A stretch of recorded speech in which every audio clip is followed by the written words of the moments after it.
right, there we go. We're back in it. We're back live.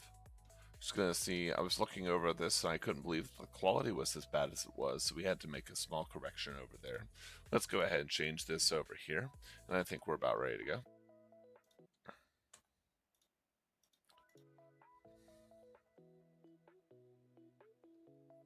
And that's looking good over there. Okay, fantastic.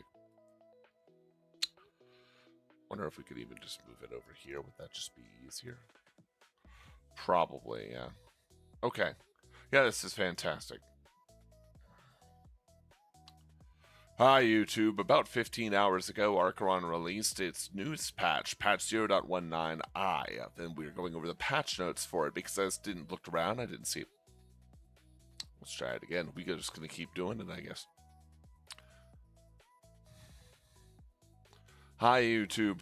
So I was looking around and no one has done the recent Arkheron patch. This patch hit about 15 hours ago and is patch 0.19i, or otherwise patch 0.19i of the Arkheron beta. The community was apparently clamoring for a new update, and we received one, but I didn't see anyone making content over it or going over what it means. It's a pretty brief patch, so I'll be brief. So here we go, Arkheron 0.19i patch notes on April 22nd, 2026. I want to stress that this is all possible. That's something you can play before the Friday night fights that are going to be happening, again, in about 24 hours from the time that I've made this video over on Twitch. Who knows by what time it gets over on YouTube. So, let's see what we have. Echo items. Greatsword now has crushing damage on its heavy combo ability. I'll go over the sheet that I've made later. In fact, that's going to be a bit of future content for all of you. Is this giant weapon TTK website or sheet that I have made that you can all access, and it'll give you an understanding of how quickly, if you're a training dummy attacking your opponent who's hitting you like a training dummy, each of your weapons kill each of them, and each of their weapons kill you in a TTK race based on certain factors and preconditions. So the Greatsword now having crushing damage just means its heavy combo ability is even better. I was noticing that we were missing a lot of damage because the Greatsword was a very slow and clunky weapon and was missing 7 points of damage previously. Now it's no longer missing 7 points of damage off of even the 4 hits that it needs before it can clear through Fortitude. It actually clears through Fortitude in almost 3 hits, and the 4th hit doesn't feel like much of a waste because you end up doing about 28 damage over and beyond what the Fortitude breakpoint would suggest. This is a fantastic quality of life update for the Greatsword. Now, you may have seen my video that talks about how really good the Greatsword is in a pure 1v1 auto attack war, but the Greatsword has so many different problems that this actually doesn't do too much to change its tier ranking in my estimation. In fact, I would even still, if you've watched that video, keep the Greatsword over at D tier. One thing that this does do, however, is this means that if you have someone on your team who has access to the Greatsword, excuse me. If you do have someone on your team who has access to the Greatsword, it doesn't change their PvE ability, but it does change how quickly they're going to whoop at that butt if you sit there and flail around with them in melee. This is especially bad news for someone like Adani, whose weapons were already struggling in melee, and to a lesser extent Kariv, whose damage over time wasn't being noticed in comparison to this. If, however, you are playing one of the many good ranged, or excellent, I should say, ranged options inside of Arkheron, you're not going to notice that this is too big of a deal. This does, however, mean that there's another knock against Fortitude and the power of Fortitude inside of Arkheron, but don't worry, we're going to get to how overall this is a really good patch for the TTK involved in killing players anyways. So, no changes to where the Greatsword is amongst my rankings. One thing that's nice about it is that this does mean that if you end up getting to an empowered state and you get the 30% buff, you no longer feel as if you're missing a massive amount of damage on each of your swings. So this is a really good quality of life change. Doesn't change too much about the ranking of the Greatsword. I do expect that on Friday you will see more people picking up the weapon just to give it a shot and see how it feels, but I can promise you it does not feel that much better or that much worse, especially because that document that I was referring to revealed that all of the best weapons in Arkheron have piercing or have some element of piercing to them where they don't care about how much fortitude you have. This just adds to that problem. Consumables. Health potion now heals over time for 2 seconds, up from 1.2 seconds. I'm going to give myself a little, give some flowers to myself in Arail TV. You can go watch them at AUREIL TV. We were some of the first people that I saw bring up, at least when I was joining the community, this idea that health potions felt really bad. The idea that you would be healing in front of someone's face when you got dove felt really poor. It doesn't matter. I want to stress again, it doesn't matter that that might have been necessary or useful from a balance perspective. A feeling perspective, it was a bit of a rundown problem. Alice, please get down. You know better than that. No, you know better than that.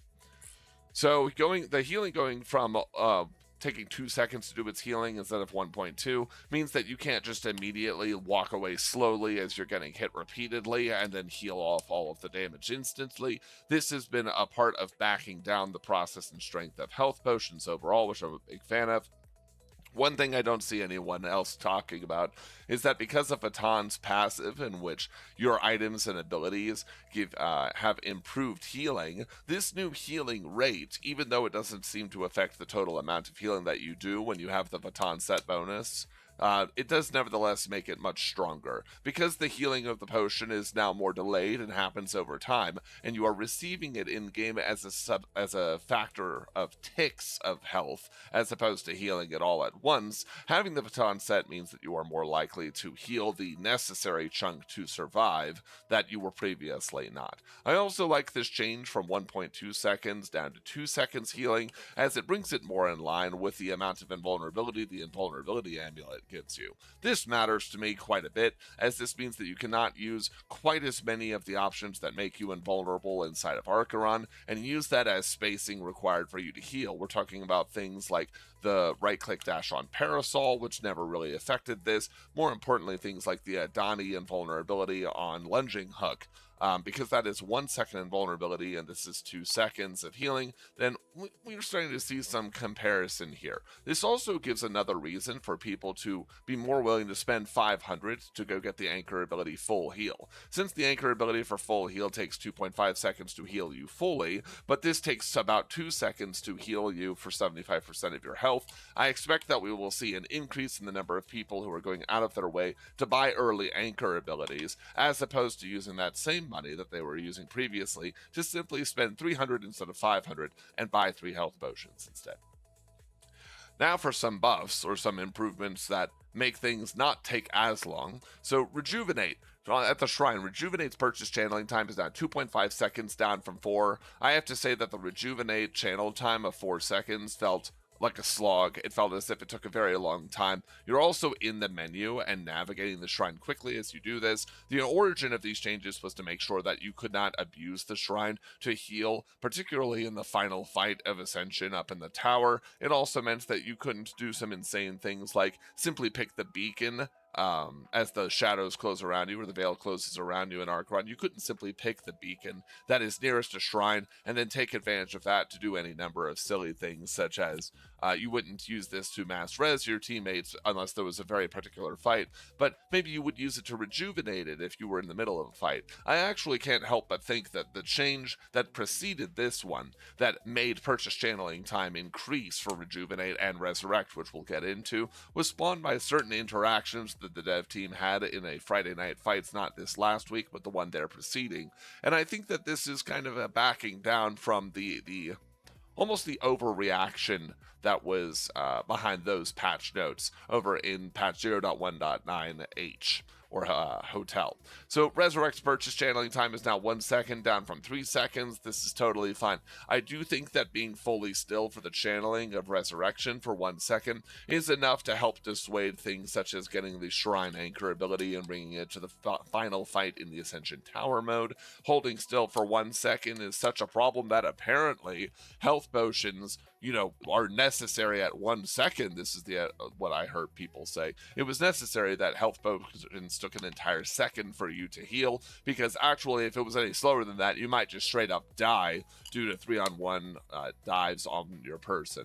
This channel time reduced from 3 seconds down to 1 again feels like it is fixing from it is a change back or a correction from an overcorrection or almost an emotional patch outburst that stemmed from events that happened in Friday Night Fights about 2 weeks ago.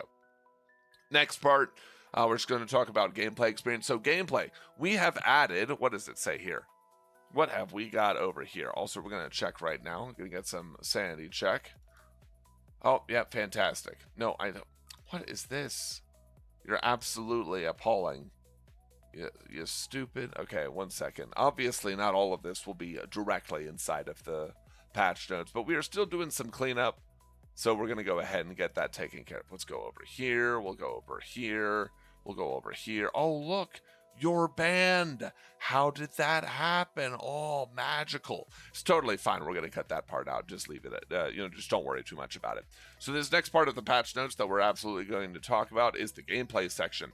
We've added a nearest beacon indicator. Now when it's time to head to a beacon, the game will automatically show an off-screen indicator to your nearest beacon and say how many meters away it is. The indicator will automatically hide if the beacon is within view. I'm not ashamed. I'll tell it like it is. I definitely died the first couple dozen times that I was playing Arkheron, when even if I knew of the importance of beacons and where their location is, I didn't know how far away that beacon was. I didn't have a sense of how quickly my character could travel or traverse through the different floors to get to these different beacons. I didn't know necessarily how was best to get to the beacon. It was very common, in fact, for myself to have, and other people that I was playing with, to have to ping the map to show everyone on the team where we're going. One of the things that this beacon indicator fixes is that sometimes you identify where you want to go for a beacon, and people are not playing around the beacon. They're not hiding how many people are actively pursuing that beacon or that location. And so if you were not paying attention to your map, again, skill issue, but still something that experienced by most new players in my experience, you would not realize that an enemy team is parked up over in that area. So you would look at the map, realize how far a place is, start going over that way. Once you get over there, you realize, oh, wait, it's actually contested. Oh, no, that's a nightmare. So what's excellent about this is that this is just good quality of life.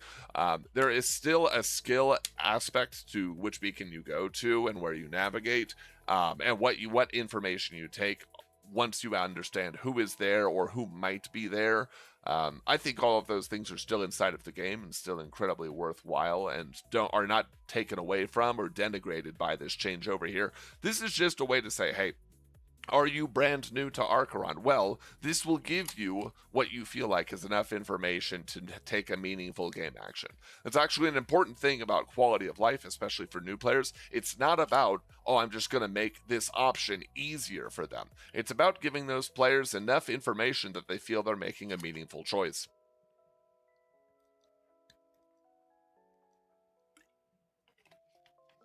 Even if, as I'm getting into here, the choice that they are making would be more meaningful if they were to recognize that this is just the easiest, most direct option that they have access to. And actually, all good players will still be pressing tab, looking at where the beacons have spawned, figuring out what is located next to where and what other items, particularly shrines. And you'll see that that still plays out that same way, especially if you get to the sweaty customs that are played after Friday night fights themselves. So I don't see any downside to that. I think that's pretty good.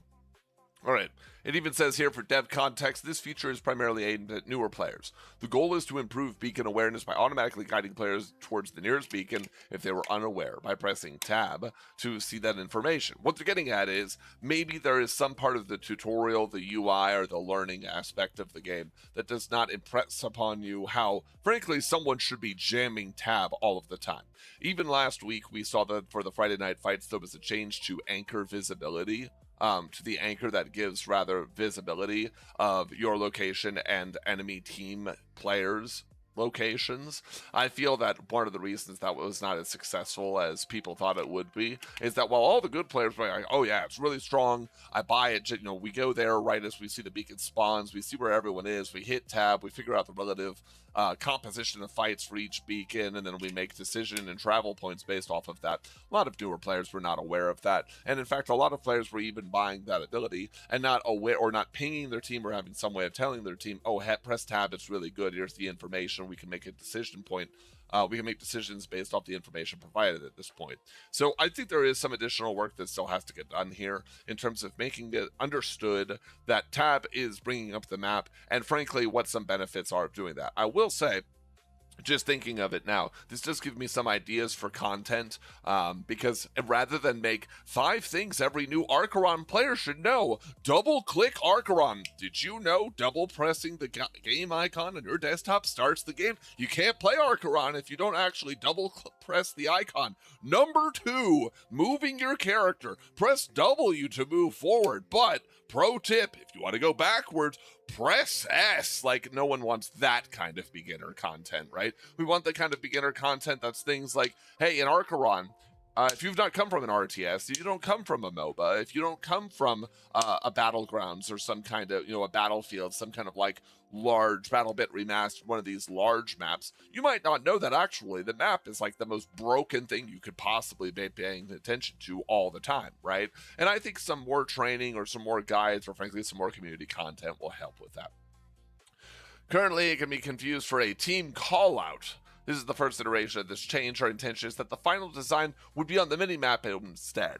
What they mean by this is that it is because they don't have a what are they called? They don't have a call out wheel in Arkheron the way that they do in, say, a League of Legends. I bring up League of Legends because it's a very big game that everyone knows. There are obviously team games in StarCraft 2.